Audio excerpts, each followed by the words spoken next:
Je suis Lorraine Morse, 30 ans, et je vis à Omaha, dans le Nebraska, où je me suis construit une vie loin du regard critique de ma famille. Le mois dernier, je suis retourné à Mont, en Géorgie, pour la fête du 30e anniversaire de mariage de mes parents.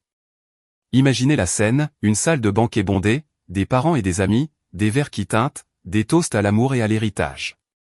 Puis mon père se lève, sa voix résonnant au-dessus des conversations. Notre fils, dit-il, rayonnant de fierté, est prospère et responsable. Contrairement à toi, Lorraine. Il n'a pas besoin d'aide pour s'en sortir.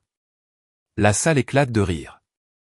Ma mère intervient, avec un sourire narquois. Oui, Lorraine, tu es toujours en train de chercher ta voie, probablement en train de mendier de l'argent. Toute l'assemblée rit plus fort, leurs regards me transperçant comme des couteaux. Je suis resté là, le cœur battant, serrant mon verre si fort qu'il a failli se briser. Il pensait me connaître. Il pensait le connaître. Mais il n'avait aucune idée de ce qui allait arriver. J'attendais ce moment, non pas pour me venger, mais pour dire la vérité. Moins de 5 minutes plus tard, les rires se sont tus, et la salle s'est faite silencieuse lorsque j'ai lâché la bombe à propos de mes revenus et de sa montagne de dettes. Si vous avez déjà été mal jugé par votre propre famille, partagez votre histoire dans les commentaires. Je lis chacun d'entre eux. En grandissant dans la banlieue de Mont, en Géorgie, ma famille ressemblait à l'image parfaite de la classe moyenne. Notre maison à 2 étages dans une impasse tranquille avait une pelouse soignée, un panier de basket dans l'allée et un réfrigérateur toujours rempli de gratins. Mon père, un ancien gérant de magasin de détail à la retraite, gérait la maison comme un magasin. Tout devait être en ordre, surtout nous, les enfants. Ma mère, qui était comptable avant de rester à la maison, tenait les comptes à jour et les albums photos de famille impeccables. Mais derrière la clôture blanche, il y avait un favori évident, mon frère aîné, Evan. Dès que j'ai su lasser mes chaussures, Evan était la star. Ses bulletins scolaires remplis de galles étaient accrochés au mur du salon à côté de ses trophées de soccer. « Regarde ton frère », disait mon père, pointant du doigt l'exposition comme s'il s'agissait d'une pièce de musée. Il va aller loin. Evan s'en est imprégné, se pavanant avec un sourire, toujours prêt à me rappeler comment il avait réussi ses tests de mathématiques ou marqué le but gagnant. Pendant ce temps, mon don pour les chiffres, le repérage des tendances, l'analyse des données, ne m'a valu que des haussements d'yeux. C'est un passe-temps, Lorraine, pas une carrière, soupirait ma mère, jetant à la poubelle mes croquis de graphique. Mes notes étaient bonnes, mais elles n'ont jamais été accrochées au mur. Mes projets artistiques, mes expériences de codage, rien de tout cela n'avait d'importance pour eux. Je courais après des chimères. Au moment où je choisissais mes universités à 18 ans, Evan en avait déjà 21, il étudiait le commerce à Georgia State, prêt à conquérir le monde de l'immobilier. Mes parents lui ont organisé une fête de départ, invitant la moitié du quartier à trinquer à son avenir. Il a un plan, se vantait mon père, faisant teinter sa bière avec ses voisins. Je voulais étudier l'analyse de données, mais quand j'en ai parlé, ma mère a ri. Qu'est-ce que ça veut dire? Tu finiras au chômage. Mon père a été plus direct, tiens-toi à quelque chose de pratique, comme ton frère. J'étais assise à la table de la cuisine, fixant ma lettre de refus d'une école de technologie UP que je ne pouvais pas me payer, me sentant comme une invitée chez moi. Evan, quant à lui, a reçu un nouvel ordinateur portable, une voiture et des éloges incessants pour son ambition. Ce n'étaient pas seulement les éloges qui me piquaient. C'étaient les petites choses. La façon dont mes parents laissaient tout tomber pour regarder les matchs d'Evan, mais oubliaient mon exposition scientifique. La façon dont ils m'interrogeaient sur mon emploi à temps partiel au centre commercial, mais ne demandaient jamais à Evan à propos de ses appels tard le soir avec des copains d'affaires louches. Je les entendais chuchoter à mon sujet. Lorraine est trop têtue. Elle ne comprend pas comment le monde fonctionne. Mais Evan, il ne pouvait rien faire de mal. Ses rêves immobiliers étaient audacieux. Les miens étaient irréalistes. J'ai commencé à garder mes réalisations pour moi, une victoire à un concours de mathématiques, une bourse pour un camp d'entraînement de codage, parce que les partager me donnait l'impression de crier dans le vide. Le pire est arrivé lors des dîners de famille. Evan parlait de son dernier stage, et mes parents étaient suspendus à ses lèvres, hochant la tête comme s'ils donnaient une conférence TED. J'essayais de participer à la conversation, peut-être à propos d'un projet de données dont j'étais fier, et mon père me coupait la parole. Parlons de quelque chose qui compte, disait-il, se tournant vers Evan. Ma mère me tapotait la main, son sourire crispé, comme si elle avait pitié de moi d'essayer. Je restais assise là, poussant des petits pois autour de mon assiette, l'estomac noué de ressentiment. Ce n'était pas seulement qu'il favorisait Evan. C'est qu'il ne me voyait pas du tout. Avec le recul, je peux déterminer quand le fossé a commencé à se sentir permanent. Un soir, j'ai entendu mes parents parler des fonds universitaires dans le bureau. Nous paierons les frais de scolarité d'Evan, a dit mon père. Il a du potentiel. Ma mère était d'accord. Lorraine se débrouillera. Elle est indépendante. Indépendante. Ce mot m'a brûlé. Il ne le pensait pas comme un compliment. Il voulait dire que j'étais livré à moi-même. J'avais 18 ans, et j'étais confronté à un avenir auquel il ne croyait pas, alors qu'Evan avait droit à un voyage gratuit. Ce moment a scellé la situation. Je devais leur prouver qu'ils avaient tort. Pas pour obtenir leur approbation, mais pour moi-même. L'été avant l'université, j'ai eu mon premier grand affrontement avec ma famille. J'étais assise à notre table de cuisine à Mont, en Géorgie, serrant dans mes mains ma lettre d'acceptation au programme d'analyse de données d'une université locale. J'avais passé des mois à faire des recherches, attiré par la façon dont les chiffres pouvaient raconter des histoires, les tendances qui prédisaient des évolutions, les solutions qui sauvaient des entreprises.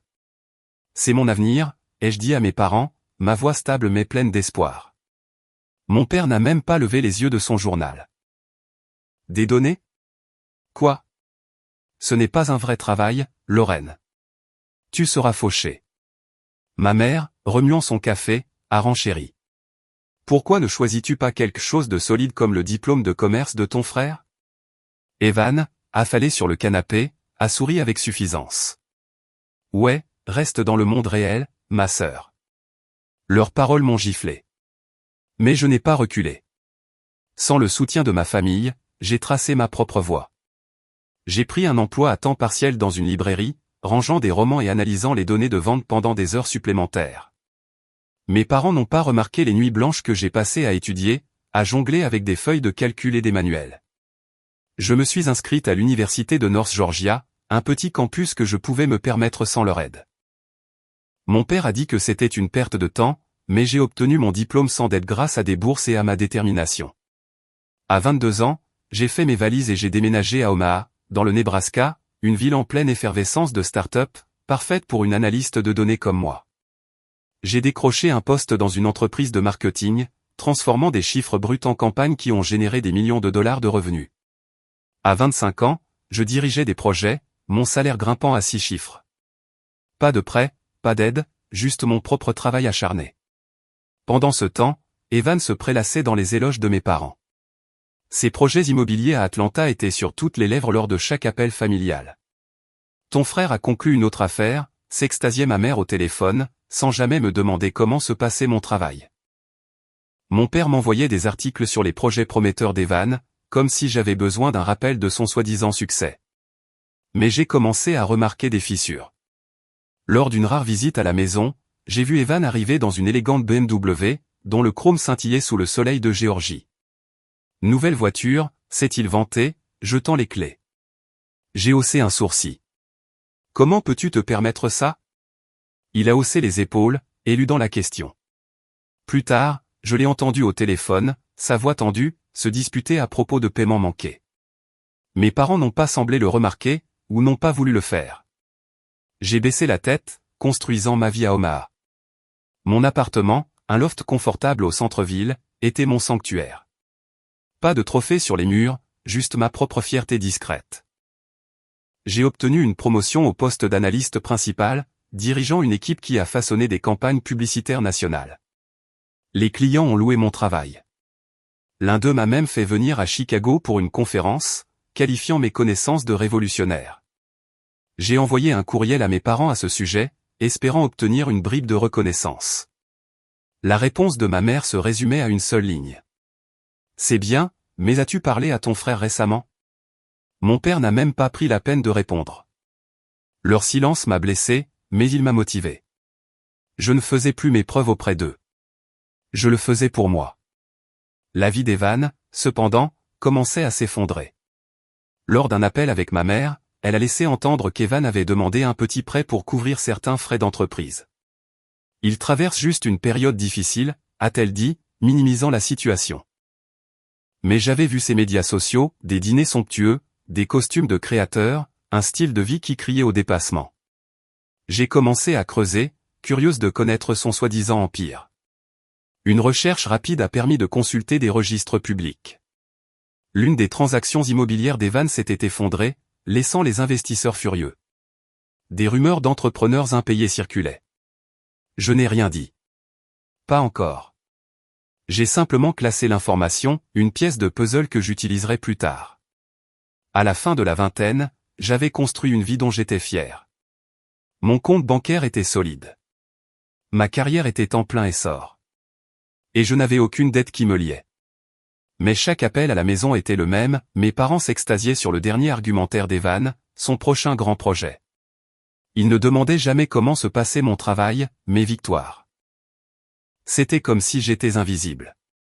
Mon succès, une note de bas de page qu'ils refusaient de lire. Pourtant, je m'accrochais à l'espoir tenace qu'un jour, ils me verraient. Cet espoir m'a porté jusqu'au moment où j'ai reçu l'invitation à leur fête du 30e anniversaire, un événement qui allait tout changer. Un soir, il m'a appelé depuis un café à Omaha, sa voix basse mais urgente. « Len, tu dois entendre ça », a-t-elle dit, prenant à peine le temps de siroter son latte. Ma meilleure amie et journaliste indépendante, avait le don de dénicher les secrets.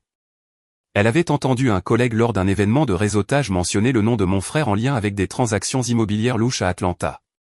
Ils ont dit qu'Evan était dépassé, m'a-t-elle dit, ses mots s'enfonçant comme une pierre. Quelque chose à propos de prêts impayés et d'investisseurs en colère. Je me suis adossé à ma chaise, fixant l'écran de mon ordinateur portable, un mélange de curiosité et d'appréhension montant en moi. Il n'a pas insisté, mais elle a vu le regard dans mes yeux. « Tu n'es pas seul dans cette histoire », a-t-elle dit doucement. « Quoi que tu trouves, tu vas t'en sortir. » Ces paroles étaient une bouée de sauvetage, me stabilisant pour ce que j'étais sur le point de découvrir. Je suis passé en mode recherche, mon cerveau d'analyste de données s'est mis en marche. Les registres publics ont été ma première étape. Quelques clics ont révélé le nom d'Evan sur une série de projets immobiliers ratés, des condos qui n'ont jamais été construits, des terrains commerciaux laissés à l'abandon. Les documents judiciaires ont montré qu'il devait plus de 70 000 $ à des créanciers, avec des privilèges s'accumulant sur ses propriétés. J'ai recoupé avec les registres des entreprises. Son empire était un château de cartes, soutenu par des prêts risqués et des promesses vides. Mon estomac s'est tordu pendant que j'assemblais le tout. Evan n'était pas le garçon en or que mes parents dépeignaient, il se noyait dans les dettes. Ce qui a frappé plus fort, c'est d'apprendre que mes parents le couvraient. Au cours d'un appel téléphonique tendu, ma mère a laissé entendre qu'ils avaient envoyé de l'argent à Evan pour l'aider à s'en sortir. Il traverse juste une mauvaise passe, a-t-elle insisté, sa voix défensive. Ton frère a de grands projets. J'ai insisté, lui demandant combien il lui avait donné. Elle a esquivé la question en disant, c'est une affaire de famille, Lorraine. Mais je n'allais pas laisser tomber. J'ai creusé plus profondément, en extrayant les relevés bancaires d'un compte commun que mes parents utilisaient encore. Ils avaient viré des milliers de dollars à Evan, de l'argent qu'ils n'avaient pas les moyens d'épargner. Le fonds de retraite de mon père diminuait, et ma mère avait pris un emploi à temps partiel pour payer les factures. Ils perdaient de l'argent pour soutenir la façade d'Evan alors que leurs propres finances étaient sur le point de basculer. J'ai confronté mon père au téléphone, en gardant un ton égal. « Pourquoi le renflouez-vous » lui ai-je demandé. Il m'a répondu sèchement. « Ton frère construit quelque chose de réel. Tu ne comprendrais pas. » Son rejet m'a blessé, mais ce n'était pas nouveau. Ce qui était nouveau, c'était l'accumulation de preuves. J'ai trouvé des courriels entre Evan et un prêteur suppliant de prolonger les délais de paiement qu'il ne pouvait pas honorer. Une autre recherche a permis de trouver un forum où des entrepreneurs se plaignaient de ces factures impayées. Plus j'en découvrais, plus il devenait clair. Le succès d'Evan était un mirage, bâti sur des mensonges et du temps emprunté. L'appel de Léla avait allumé l'étincelle, mais mes propres instincts m'ont poussé à continuer de creuser. J'ai commencé à remarquer des schémas dans le comportement d'Evan, la façon dont il esquivait mes questions sur ses affaires, la façon dont ses médias sociaux affichaient des vacances et des montres qu'il ne pouvait absolument pas se permettre. Je me suis souvenu d'un appel familial où il s'était vanté d'une nouvelle affaire, mais sa voix s'est brisée lorsque ma mère lui a demandé des détails. Mes parents n'ont rien remarqué, trop occupés à louer son ambition. Moi, oui. Cette fissure a été le premier fil que j'ai tiré, dénouant le mythe qu'ils avaient construit autour de lui. Plus je m'enfonçais, plus je me mettais en colère, pas seulement contre Evan, mais contre mes parents pour l'avoir encouragé. Ils me faisaient la leçon sur la responsabilité tout en injectant de l'argent dans un navire en train de couler. J'ai pensé à dénoncer Evan, mais je me suis retenu. Le confronter maintenant l'alerterait, et je voulais des preuves tangibles avant d'agir. Alors je me suis tu, en sauvegardant des captures d'écran, des documents, tout ce qui pouvait révéler la vérité. La fête du 30e anniversaire de mes parents approchait, et quelque chose me disait que ce serait la scène parfaite pour remettre les choses au clair. Un mois avant la fête du 30e anniversaire de mes parents, j'ai reçu un courriel de ma mère avec une invitation numérique tape à accent Graveleuil.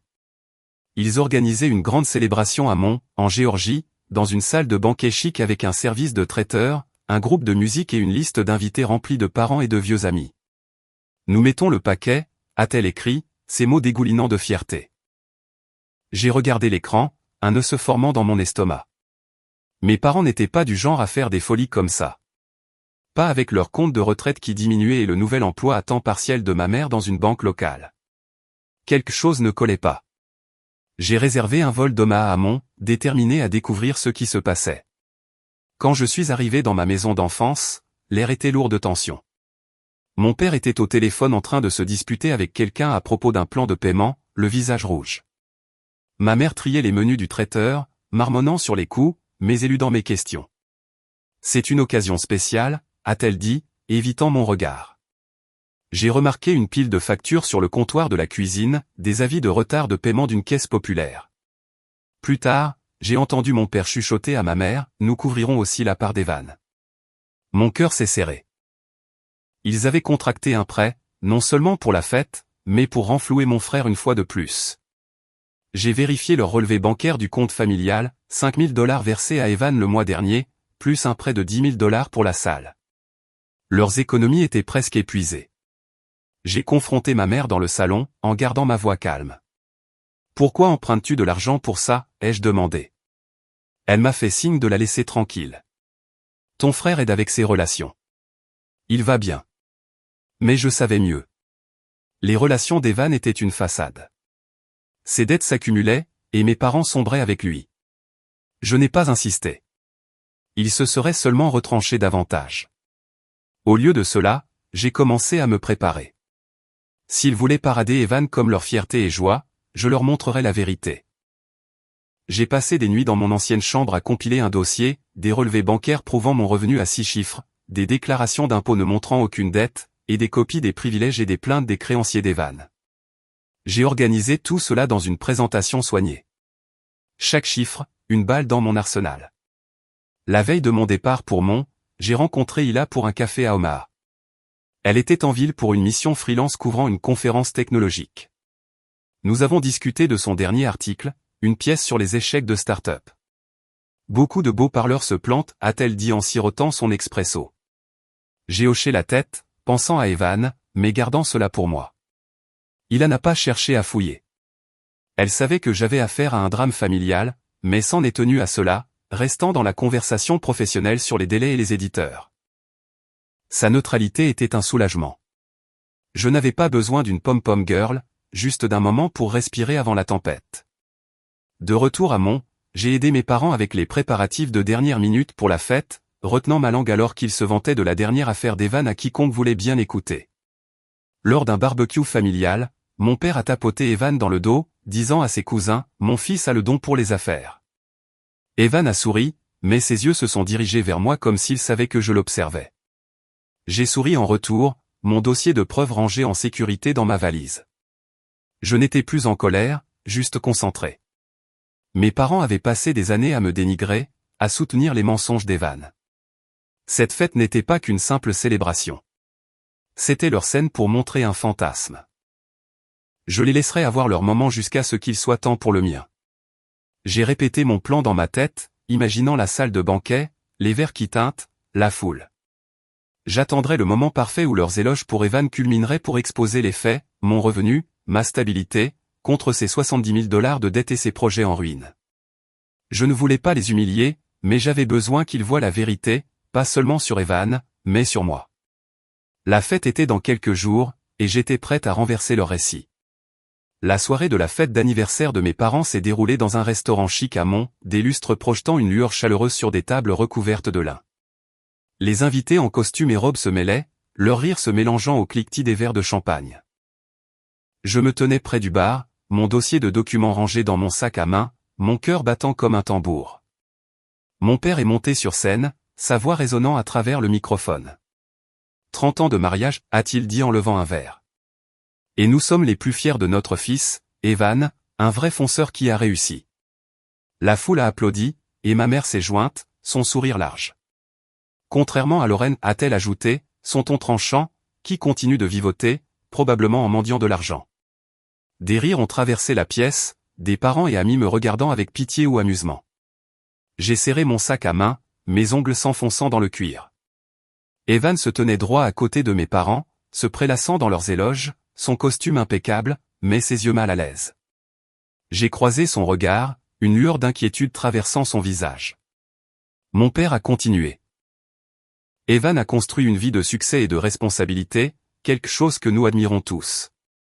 Les applaudissements ont redoublé, mais j'en avais assez. J'ai fait un pas en avant, ma voix perçant le bruit. Puis-je dire quelque chose? La pièce s'est tue, tous les yeux rivés sur moi. J'ai sorti mon dossier, mes mains stables malgré l'adrénaline. Vous vous trompez, ai-je dit, en regardant mes parents. Je ne m'en dis rien. J'ai gagné 6 chiffres en tant qu'analyste de données à Omaha sans aucune dette. J'ai montré mes relevés bancaires, les chiffres clairs. Des murmures se sont répandus dans la foule. Puis je me suis tourné vers Evan. Mais mon frère, il n'est pas ce que vous croyez. J'ai exposé les preuves, les actes judiciaires, les privilèges, les plaintes des créanciers. Evan doit plus de 70 000 $ à cause d'opérations immobilières ratées. Ses projets se sont effondrés, laissant les investisseurs sur la paille. La pièce s'est tue, l'air lourd. Le visage de mon père a pâli, son verre tremblant. Le sourire de ma mère a disparu, ses yeux se dirigeant vers Evan. Il a ouvert la bouche pour protester, mais je n'avais pas fini. J'ai les reçus, ai-je dit, en montrant des emails où il suppliait les prêteurs de lui accorder des prolongations. La foule s'est penchée, certains haletants, d'autres murmurant. Rebecca, la femme d'Evan, s'est avancée, son visage tendu de colère. C'est vrai, a-t-elle dit, sa voix tremblant. Evan m'a caché sa dette pendant des années. Nous sommes séparés à cause de ça. Il a menti à tout le monde. La révélation a frappé comme un coup de tonnerre. Les invités ont regardé Evan, leurs acclamations remplacées par un silence stupéfait. Un cousin a laissé tomber sa fourchette, le cliquetis résonnant. Mon père a essayé de parler. Lorraine, ce n'est pas le moment, mais je l'ai interrompu. C'est exactement le moment. Vous avez passé des années à me traiter d'échec tout en soutenant ces mensonges. J'ai pointé Evan du doigt, qui est resté figé, son charme s'effondrant. Ma mère a serré son collier, ses yeux grands ouverts de honte. La pièce ressemblait à une salle d'audience, chaque invité injuré. Un oncle a secoué la tête, marmonnant à sa femme. Un ami de la famille s'est détourné, gêné pour mes parents. Le visage d'Evan est devenu rouge, ses poings serrés, mais il n'avait aucune défense. Les documents étaient indéniables, des registres publics, des virements bancaires, ses propres mots en noir et blanc. Je n'ai pas élevé la voix ni triomphé. J'ai laissé la vérité parler. Mes parents, qui avaient bâti leur fierté sur le soi-disant succès d'Evan, faisaient maintenant face à une salle remplie de gens qui voyaient à travers la façade. La célébration qu'ils avaient prévue pour mettre en valeur leur famille parfaite était devenue leur perte. J'ai rangé mon dossier, mon point étant fait. Je n'avais plus besoin de leur approbation, mais j'avais besoin qu'ils sachent qui j'étais et qui Evan n'était pas. Le silence s'est étiré, lourd du poids de leur erreur de jugement. Je suis retourné à ma place, la foule s'écartant, leurs murmures me suivant. Mes parents sont restés sur scène, exposés, leur héritage terni. Evan s'est éclipsé, évitant le regard de tout le monde. La fête a continué, mais l'ambiance avait changé. Personne ne pouvait ne pas avoir entendu ce que j'avais dit. Après cette fête fatidique, ma famille n'a plus jamais été la même. La vérité que j'avais mise à nu dans ce restaurant de Mont a brisé l'illusion à laquelle mes parents s'étaient accrochés pendant des années. Une semaine plus tard, ma mère a appelé, sa voix tremblant d'un mélange de colère et de désespoir. « Seigneur, nous avons besoin de ton aide », a-t-elle dit, admettant que leurs économies étaient épuisées, vidées par les prêts pour Evan et la somptueuse célébration. « Peux-tu nous envoyer de l'argent ?» J'étais assise dans mon appartement d'Omaha, regardant l'horizon de la ville, ma détermination se renforçant. « Non, ai-je dit fermement. Vous avez fait vos choix. » J'ai raccroché, et c'était la dernière fois que nous nous sommes parlé. J'ai bloqué leur numéro, ma boîte de réception, leurs réseaux sociaux. La famille que j'avais autrefois espéré satisfaire était maintenant un chapitre clos. La chute d'Evan est survenue rapidement. Avec ses dettes exposées, les créanciers se sont refermés comme des vautours. Les documents judiciaires que j'ai trouvés plus tard ont montré que ses opérations immobilières étaient officiellement en faillite, ses actifs saisis pour couvrir plus de 70 000 $ de prêts impayés. Son condo d'Atlanta, autrefois un symbole de son succès, a été saisi, le laissant se démener pour trouver une location bon marché. Rebecca a demandé le divorce, refusant de rester avec quelqu'un qui l'avait enterré sous des mensonges. Je lui faisais confiance, m'a-t-elle dit lors d'un bref appel, sa voix lourde de regret. Il nous a ruinés. J'ai écouté, sans offrir de réconfort. Sa douleur était réelle, mais la mienne aussi. La vie enchantée d'Evan, construite sur de l'argent emprunté, et la foi aveugle de mes parents s'était effondrée en ruine. Mes parents ont fait face à leur propre règlement de compte. Le cercle social qu'ils chérissaient à Mont est devenu froid.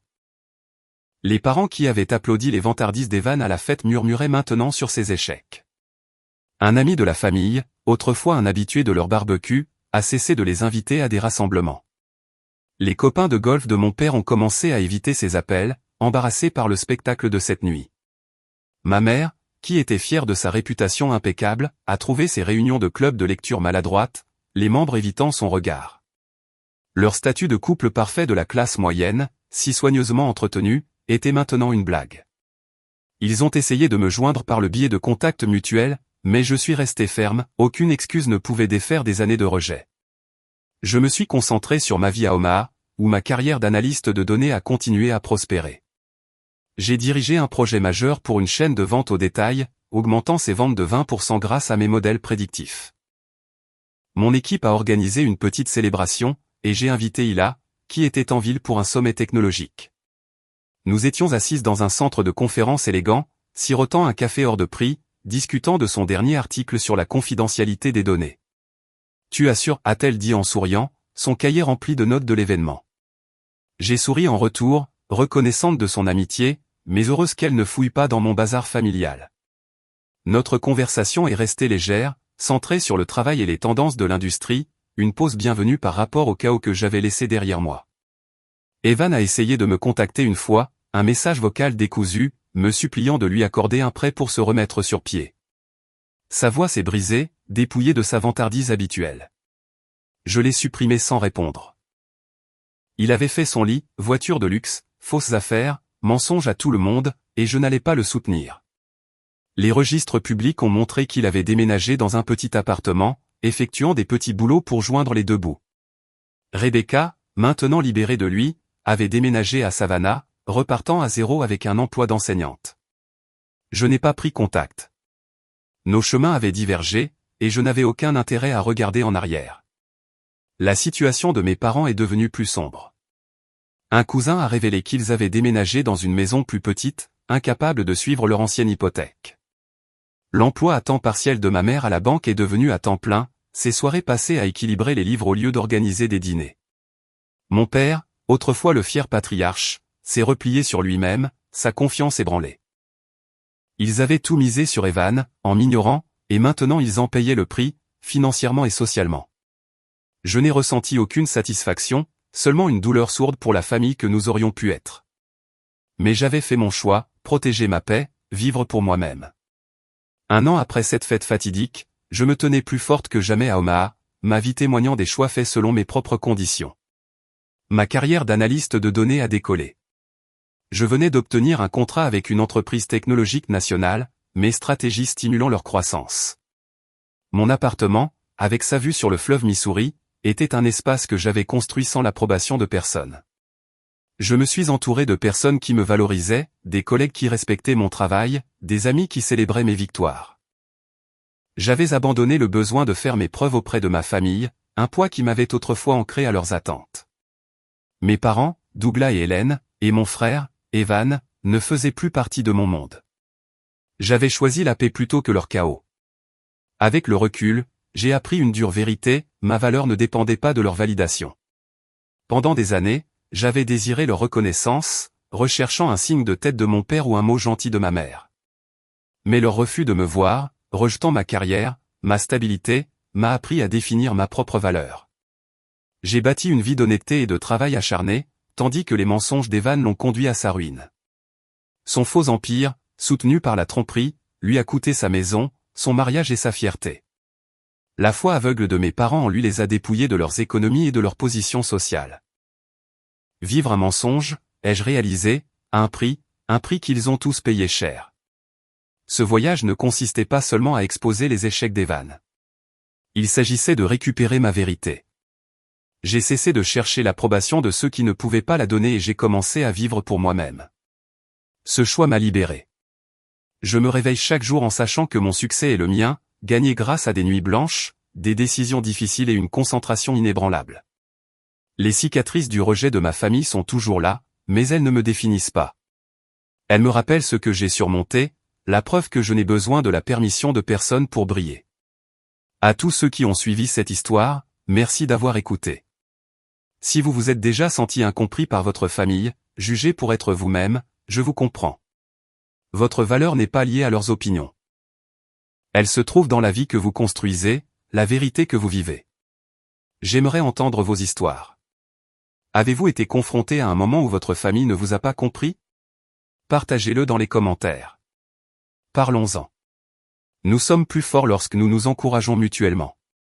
Je suis Lorraine, et je suis libre. Non pas parce que j'ai gagné leur approbation, mais parce que j'ai cessé d'en avoir besoin. Vivre authentiquement, sans masque ni prétention, est ma victoire.